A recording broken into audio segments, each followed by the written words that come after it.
বান্দির ভারী হয়ে যায়, আল্লাহ পাক বলেন যে ফাউলাইকা হুমুল মুফলিহুন। আল্লাহু আকবার। ওই সকল বান্দা বান্দি হচ্ছে সফল কাম।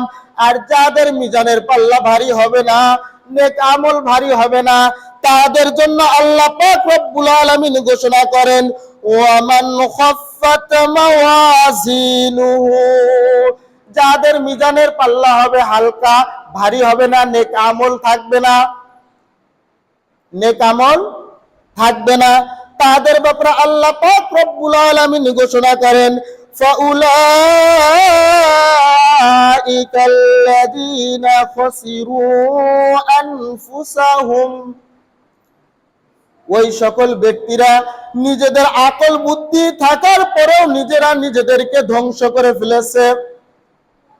কি করে ফেলেছে?